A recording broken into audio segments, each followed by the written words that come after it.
تمام. ارجع لكم بقى واقول لكم خبر مهم جدا. من هو مدير الفني للنادي الاهلي القادم؟ بقولها لكم من دلوقتي. بعد رحيل علاء عبد الصادق اللي هو مانويل جوزيه بيكرهه، مانويل جوزيه يعود مرة أخرى مدربا للنادي الأهلي. خلال أيام سيتم إعلان مانويل جوزيه مديرا فنيا، وهو صديق فيريرا.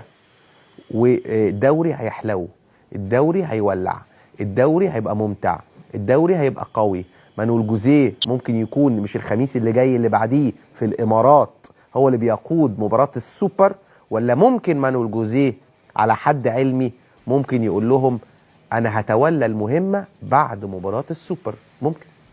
ممكن لكن باكد لكم ان مانويل جوزيه في تصريحات كمان بتاكد دلوقتي، وانا كنت اول واحد هاتولي لقاء عبد الحميد، والله الحته اللي قالها كنا هنا قلنا ان مانويل جوزيه كان احد المرشحين، وقبليه كان حسام البدري، والموضوع اتقفل لان حسام البدري المنتخب الاولمبي عليه شرط جزائي مليون جنيه وكلام من هذا القبيل، والموضوع اتقفل بعد ما اتفقوا معاه على كل حاجه. ومانويل جوزيه هم متفقين معاه على كل حاجه، وقبل الماتش كانوا متفقين معاه، والنهارده اما الاهلي اتغلب خلاص. يعني التصريحات في المؤتمر الصحفي بيتقال لي فتحي مبروك بيقول في مؤامره عليا، وانا كده كده كنت ماشي، وفي ناس عايزه تلاعب لعيبه بعينيها وده مش هيحصل، وهم عايزين يمشوني وانا مش هستقيل. طب وانت عامل عقد يا كابتن فتحي؟ انت عملت عقد، اصل انت ما فيش شرط جزائي، يعني حتى تستقيل او يتم اقالتك هتمشي. وللاسف كابتن فتحي خلاص بعد جريده عمل شويه حاجات كده، في النهايه هو خسر كل البطولات. لم يفز بالكاس، لم يفز بالدوري رغم عمل نتائج في البدايه كويسه، ولم يفز بالكونفدراليه. فبالتالي كابتن فتحي مبروك ملوش ظهر، لان حتى الجمهور غير متقبل لوجود كابتن فتحي مبروك. الجمهور هيهيص، التراس اهلاوي هيزقطط بعوده مانويل جوزيه. وانا شخصيا بقول ان مانويل جوزيه عودته هتقوي النادي الاهلي وهتقوي الدوري المصري.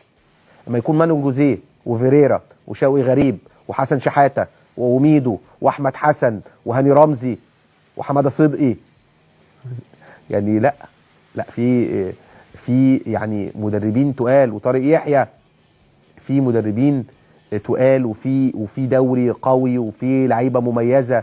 عوده شيكابالا الاسماعيلي، الفريق الزمالك قوي، فريق الاهلي قوي وعنده لعيبه كويسه وتخش فورمه، بس عايزين نظام. الاداره عارفين يعني ايه يا جماعه؟ عارفين يعني ايه يا جماعه؟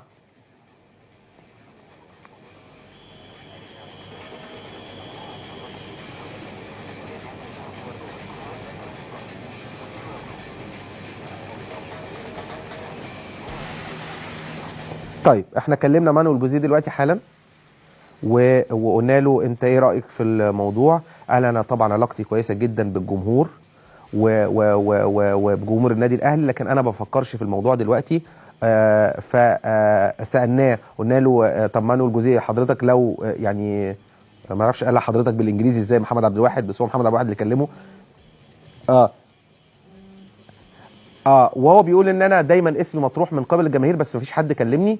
بس لو هو بالاخر كده هو مش قابل علاء عبد الصادق، لان علاء عبد الصادق كان احد اسباب رحيله في المره الاولانيه في 2001 تقريبا، فبالتالي هو مش قابله. فهو عشان مانويل جوزيه يجي كان علاء عبد الصادق لازم يمشي. محمود طاهر حبيب علاء عبد الصادق والاثنين بيشتغلوا في البترول، فبالتالي علاء عبد الصادق لو مشي ممكن مانويل جوزيه يجي. ايه في حاجه تاني؟ طيب عايزين نقول بس يعني يا جماعه التخبط الاداري في ايه؟ تخيلوا يا جماعه اما لعيب، انا مش عايز حد يزعل مني، بس اما لعيب اسمه عبد الله السعيد يمد ايده على مدربه، فمجلس الاداره يمشي وائل جمعه عشان عمل تصريح، وفتحي مبروك يسامحه ويلعبوا تاني ماتش. حسام غالي شتم اكتر من لاعب او عمل موقف مع احمد عادل عبد المنعم عيب انه يتقال، فيتسامح ووائل جمعه يمشي. دي اخطاء اداريه فادحه، لان عمرها ما حصلت في النادي الاهلي. يعني دي حاجات بتحصل في النادي الاهلي لان اعضاء مجلس اداره النادي الاهلي ليس لديهم اي خبره اداريه، فبالتالي والبعض ملوش دعوه بالاداره خالص. ولأول مرة من سنوات طويلة النادي الأهلي لا يقوده لاعب كرة قدم. بنتكلم على عبد الصالح الوحش، بنتكلم على صالح السليم مع حفظ الألقاب، بنتكلم على حسن حمدي، بنتكلم على لازم يكون في مجموعة في مجلس إدارة كانوا بيلعبوا كورة. كابتن محمود الخطيب كان نائب رئيس. واعتقد ان بالفلوس لا تصنع البطولات. ممدوح عباس كان غني جدا ما عرفش يجيب بطوله. محمود طاهر غني جدا والاثنين بيشتغلوا في البترول ما عرفش يجيب بطوله. جاب بطولات في الدقيقه 96 وحاجات كده وبضربه الجزاء. انا بكلمك يعني بطوله بمعنى بطوله. لا، الفلوس لا تصنع البطولات، ولكن النظام الاداري القوي والحازم والحاسم هي اللي بتصنع البطولات. عشان كده حسن حمدي صنع بطولات، وعشان كده مرتضى منصور ابتدى يصنع بطولات.